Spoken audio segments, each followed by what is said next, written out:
Well, well, well. Another day, another review. And yours truly, the Michael Myers fanatic, is back. Today's pick will be Freddy versus Jason. The movie came out sometime in 2003. Don't know when in 2003, and I don't care when. Anyway, it opens up with the Elm Street house on 14. I believe the address was 1428. I'm not really sure. But anyway, a couple of random white guys are in the house and they're drinking beer, I presume. And they're just talking about nothing, things that don't really matter, yada, yada, yada. For some reason, they decide to have sex. Like always, Jason comes in and he offs a couple. He just kills them for no reason at all. Basically, the plot of the movie says this: you can't talk about Freddy or else it'll stir up fear again. And then they go into this long backstory about how Freddy was a child killer. Because you see this flashback of Freddy licking a picture of a little girl. I guess that's supposed to be impressive. It really didn't impress me. So then Freddy Krueger, in his infinite wisdom, he decides to resurrect Jason Voorhees. But hold on, wait a minute. Freddy remembers that he's not strong enough. Thus, the reason that he resurrected Jason in the first place, so that those jabronis on Elm Street would think that it was Freddy who did the killing and they would be afraid of him. Now, I have to admit, when the movie first came out, I liked it. But guess what? I was 17 back then. And when you're 17, you like anything.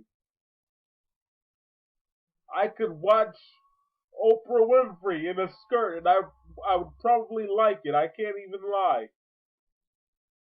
But anyway, getting back to the point. So Jason's killing a bunch of people and Freddy likes it at first. And then as the movie goes on, he gets annoyed and more annoyed and more annoyed, but he gets stronger. And for some reason, he doesn't want Jason to take all the glory. So then he decides that he wants to join and he wants to start killing people as well. And of course, they had to have Kelly Rowland from what is that group called? Destiny's Child. They had to have her in there, I guess, so they couldn't say that Hollywood was racist. They had to pick one black person. That was a good move, Hollywood. Nobody will suspect a thing. Even though when Freddy was about to kill her, he made a racist remark and he said, "How sweet, dark meat." I guess that was supposed to be funny. Freddy Krueger, you can take that glove, shine it up real nice, turn it sideways, and I believe you know the rest of it, just in case any kids are watching. But anyway, getting back to the movie. So basically, Freddy's waiting until his strength returns. Until then, Jason's basically killing people. And at first, Freddy Krueger masquerades as Jason's dead mother. And even though that's not Betsy Palmer, that's just some dry, wrinkled up old raisin. I don't know what her name is. But to quote The Rock, it doesn't matter what her name is. Anyway, so yeah, Jason's killing people. This is all because Freddy is, he's feeling bad. Oh, they forgot about me. Nobody remembers me. Nobody remembers. That's what this whole thing is about. So then, when Freddy finally gets his strength back, he challenges Jason to a fight. Now, it wasn't a verbal challenge, but you all get the idea. So they fight each other. Oh, but wait, I'm sorry, I skipped over a part. Now, all of a sudden, even though this movie is random and it came out of nowhere, they've decided to give the characters a backstory. The girl Lori, her mother was killed by Freddy Krueger, and the father covered it up or something like that and said he did it. I don't really know, don't really care. Anyway, if Freddy affected Lori's life, how come Lori wasn't mentioned in any of the Freddy movies? This is what I'm talking about. They just come out of nowhere with stuff.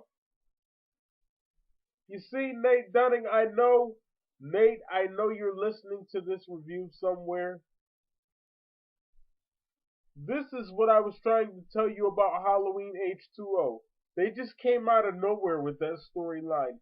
Now all of a sudden, the whole Thorn thing didn't happen. You see, Nate, whether you like Thorn or not, Thorn was always there. You just have to pay attention. It was always in the movie. It appears in the second movie, as a matter of fact. But getting back to the point, I'm sorry I keep getting off point. This movie's just so stupid. So anybody would lose their train of thought. Where was I? Oh yeah, Lori. She has this weird backstory about Freddy killing her mother. And of course, you have what's the girl's name? Kia, played by Kelly Rowland. She's always taunting Lori's boyfriend, or the guy that wants to be Lori's boyfriend. Finally, he gets her back in a verbal battle, and then when he's about to die, or dying, I don't know, I don't really remember, I haven't seen it in a while, then she decides she wants to be friends with him. Freddy kills her, and they fight to the death. The basic plot of the story is that they don't want the kids to remember, because if they do, Freddy will come back. Freddy, nobody gives a crap about you or your legacy. Consider yourself forgotten. And by the way, when I did the review for the Amityville Horror 2005, I had a jabroni complain and say it wasn't loud enough. Well, you know what? Too bad. You want a loud review? Hey, I don't know. Stick your ears up to the speakers or whatever. I did the best I could with what I had. You don't like my reviews? Hey, that's too bad. Get hit by a bus. I'm the Michael Myers fanatic. I approve this message. Freddy vs. Jason sucks.